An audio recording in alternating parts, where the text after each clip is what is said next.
Hey guys, my name is Ryan, and welcome to Overwatch Central. I'll get straight to the point. Ashe in this new meta, whatever it's going to be, is not only going to be better than average, I think she's going to be really good. And it breaks down into 7 main areas that I definitely wanted to highlight. There's no sole reason as to why Ashe is really good in this new meta, there's not one specific reason, but there are a multitude of reasons as to why this is happening. I asked you guys on Twitter, at OWCentral, if you wanted to follow, on what people thought of Ashe, and Matthew had a pretty good response even in the first line. In an imperfect environment like Ranked, I think she's pretty balanced. I think the term imperfect environment is an important one, which we will keep coming back to. This is what IDDQD had to say about the balance of Ashe, whether she was a good hero. Just a quick clip in case you missed that video. I think the most asked question on my stream is Ashe a bad character? And I always reply with, absolutely not. She is extremely balanced. And that's true, she is balanced. Ashe is very balanced. The problem, however, is Hanzo Widowmaker is not.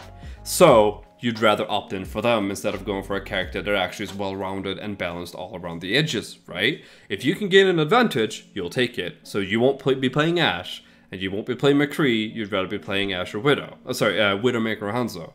Snipers are Exhibit A in the overall reason that I want to call the imperfect environment. As IDDQD highlighted, in the right hands, snipers can be devastating. Not only can they instantly kill people, which is obviously really strong, but the fact that you're fighting from range, not having much pressure on you, yet you're putting a huge amount of pressure on the enemy team is really strong. And even if the enemy team managed to close that distance with you, you can grapple away or just dash out of there as a Hanzo to be able to just create some space for yourself. Not to mention that you have Infrasight and Sonar Arrow, which are both very good at giving you a ton of information basically for free. Granted, Widowmaker's is an ultimate, but Sonar Arrow is up quite a lot for Hanzo. In the area of long range, Ashe can't beat Widowmaker or Hanzo, at least on average. In the pro scene, the pros are always going to pick Widowmaker Hanzo because these players have no skill ceiling on how much they can do on both of these heroes. Whereas Ashe, she could do quite a bit, but she just can't do as much at that range. That goes on to Exhibit B, MCCREE, the opposite end of the spectrum. Close quarters, MCCREE is a monster. I was looking through some IDDQD gameplay recently, and every time that he was on Mecha Base of Busan, he was on fire, absolutely popping off.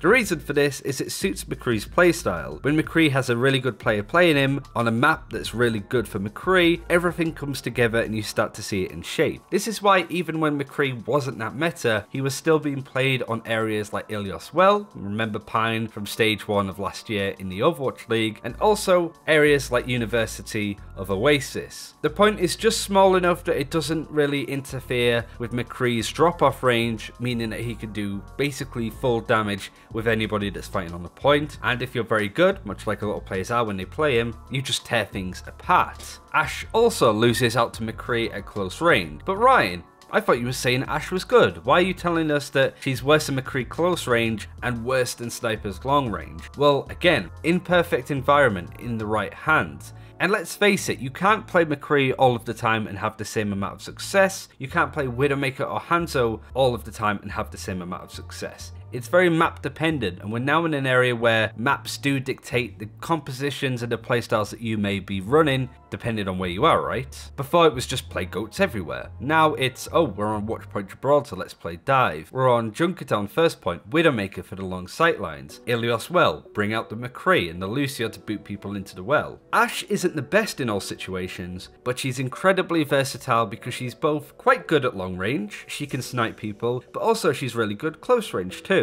Not as good as the heroes that we've highlighted, but she isn't really that far behind either of them in the areas where they're incredible. At least not in ladder. There's a really famous quote that is often misquoted by a lot of people, and that is a jack of all trades is a master of none. But a good portion of people don't know that that's just the first half of that quote. The second half is, but oftentimes better than a master of one. And that's generally what's happening here in this imperfect environment of competitive. Ashe is a jack of all trades. She's good close range, medium range, and long range, but she's not a master of any of those. MCCREE beats her close range, snipers beat her long range. But because she's so versatile, she can make multiple points work. And if you are wanting to improve on a hero, play them as much as possible is the best way to go about it. So that is like the primary reason as to why I think Ashe is going to be exceptional in this future meta. Not only is she moderately good in all of the different areas, not only in the right hands she can be incredible, but also it's a very balanced pick. If your other DPS decides to pick MCCREE, you can pick Ashe and play from distance a little bit more. If your other DPS picks Widowmaker or Hanzo, you could play Ashe and play a little bit closer. You are incredibly versatile and diverse on this character. And those players that can really make her work in those situations will do a lot with her, as you've been seeing with IDDQD in the background. And if you are one of these hit scan players that isn't sure what to play, definitely pick her up more, because I think you could do a lot just in the current state of the game. But there are 5 other reasons that I haven't even highlighted yet as to why you should be playing more of her. The first is DYNAMITE. It's a bit of a double-edged sword with DYNAMITE, but the amount of damage that you could do if you can throw the DYNAMITE and hit the shot mid-air like we've been seeing IDDQD do, he's getting a lot of damage in for free. Of course, the caveat to that is you need to have good aim to be able to do it. And not to mention, if you're not really impacting the enemy, either by making them panic that they're on fire or killing anybody, you're just feeding the enemy team support ult charge by throwing in dynamites. But it's a great ability to use against teams that are sort of shuttling together, trying to move in a death ball. Gets them to panic a little bit of the, I'm on fire, then they're more prone to make mistakes. Or you could just get some picks and really build your ultimate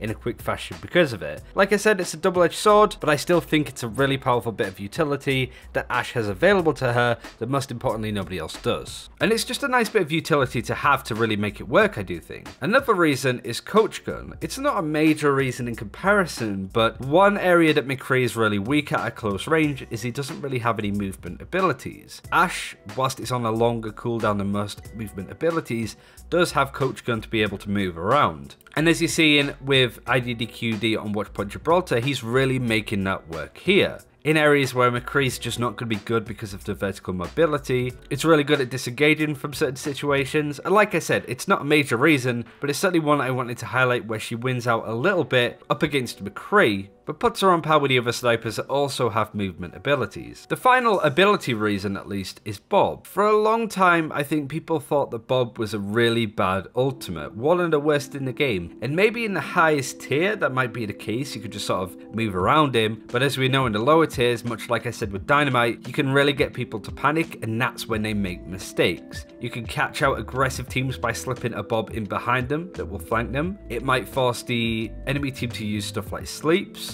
or Ana grenade, or just, you know, important abilities before they've really engaged into a fight, and could just trip people up and do a lot of damage in its own right. With all of the abilities that we've mentioned and the amount of damage that Ashe could do, she could get Bob quite consistently. It kind of reminds me of a Diva Bomb, putting it just as a fight's about to start to make people scatter and maybe pick somebody off early in the engagement. It's just a nice cheeky way of getting a pick. And if it doesn't get a pick, it forces the enemy team to move around in positions where they may not want to be. Also bear in mind the other heroes that we've gone over and their ultimates. It's very similar to Dragon Strike, in which it can sometimes catch people out. Infrasight is strong in its own right and very different, but also MCCREE High Noon, an ultimate that's been used to reload guns or send people back to spawn prematurely. In comparison to other ultimates of the heroes we've been talking about, Ashe is definitely up there with one of the better ones, which is crazy to think about. But that's the final ability reason as to why I think Ashe is going to be really good, an ultimate that is often overlooked.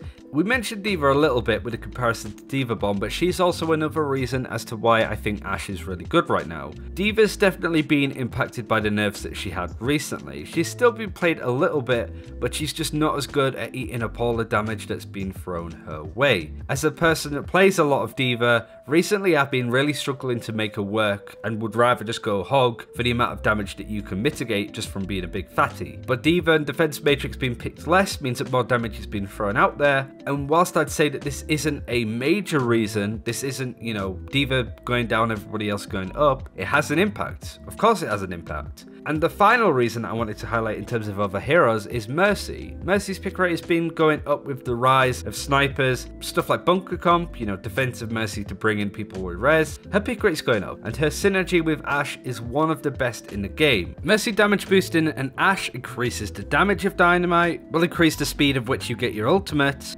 and also those shots that couldn't one-shot people the same way a Hanzo or Widowmaker could, can now one-shot people like a Widow and a Hanzo could. It does require another hero to pocket you, but it just brings her up a little bit, and if Mercy's been ran and you're running Ashe, it's a synergy that makes a lot of sense. And that's the final reason I really wanted to go over. All of these reasons that we've gone over independently aren't the sole reason as to why this is happening, you know, or areas that make her really strong right now. It's not just her dynamite, it's not just Bob. These things haven't really been changed. But everything together is one of the reasons why I think Ashe is just as much up there as the snipers and MCCREE, especially in lower tiers of competitive or mid tiers where Widowmakers are either smurfing, which is a problem in its own right, or they're just not as good as the highest tiers, meaning that Ashe just gives you a little bit more room to breathe, a little bit more room for error, and you can do many different things in many different areas and still have a moderate amount of success. I'm not saying Ashe is the hero to play in the future, but I do think in a situation where we don't really know where the meta is going, could be bunker, could be dive, could be double snipers, I think Ashe slots into all of these compositions quite well, at least to an extent, or at least better than even like Widowmaker or Hanzo. So if you want a DPS hero to really prepare you for the future, this is my argument as to why it should be Ashe. But thank you very much for watching. If you agree or disagree, do let me know in the comments below. I had a lot of fun making this video, sort of explaining why Ashe is really good right now. But let me know what you think. Comment down below. Take care. We'll see you next time.